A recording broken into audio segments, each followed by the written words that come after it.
আসসালামু আলাইকুম প্রিয় ভিউয়ার্স। আমি আপনাদের সম্মুখে ভ্রমণের উপকারিতা সম্পর্কে একটু আলোচনা করব। মানুষের বৈচিত্র্যের স্বাদ, সৌন্দর্য, জ্ঞান পিপাসা, উদার চিত্তের প্রেরণা, রহস্যের সন্ধান, চোখের সার্থকতা, চিত্তের প্রশান্তি আর জ্ঞানকে সমৃদ্ধ করে দেশ ভ্রমণ।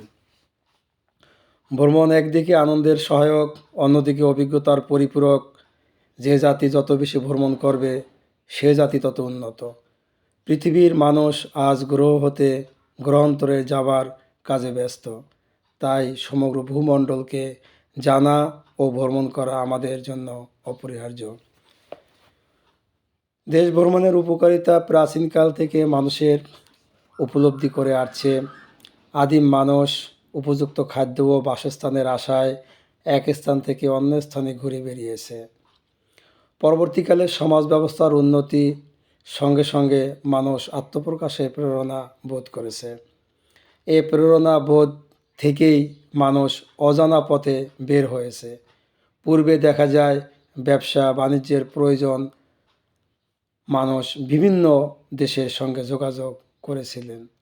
ফলে ব্যবসা বাণিজ্য হতো, আবার দেশ ভ্রমণও হতো, যার ফলে আমরা সেসব দুঃসাহসিক নাবিকদের ইতিহাস জানতে পারছি।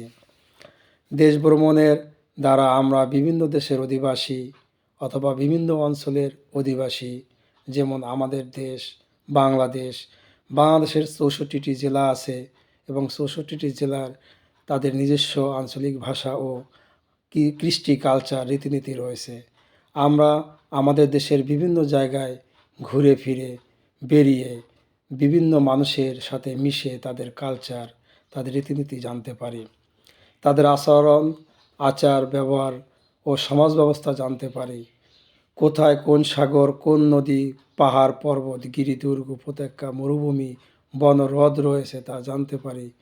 কোনো দেশের আবহাওয়া কেমন, কোথায় শীত বেশি, কোথায় প্রচণ্ড গরম, কোথায় কী ফসল ফলে, কোথায় কোন জীবজন্তু বসবাস করে, এসব বিষয় আমরা জানতে পারি। রাজনীতিবিদ, কবি, সাহিত্যিক, লেখক, ব্যবসায়ী, ধার্মিক সবাই দেশ ভ্রমণ করে স্ব কাজে নিয়োজিত কার্য সম্পর্কে প্রকৃতভাবে অভিহিত হতে পারে। দেশ ভ্রমণ সংকীর্ণতা কাটিয়ে পূর্ণ মানুষ হতে সাহায্য করে এবং জীবন ও জগৎ সম্পর্কে নতুন ধ্যান ধারণার জন্ম দিতে পারে।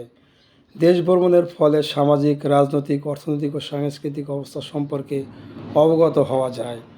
প্রিয় ভিউয়ার্স, আসলে আমাদের প্রত্যেকেরই দেশ ভ্রমণ করা উচিত। তাই আমরা সুযোগ পেলে বিভিন্ন অঞ্চলে ঘুরতে যাব। আজ এই পর্যন্ত, এরপর আবার দেখা হবে অন্য কোনো ভিডিওতে।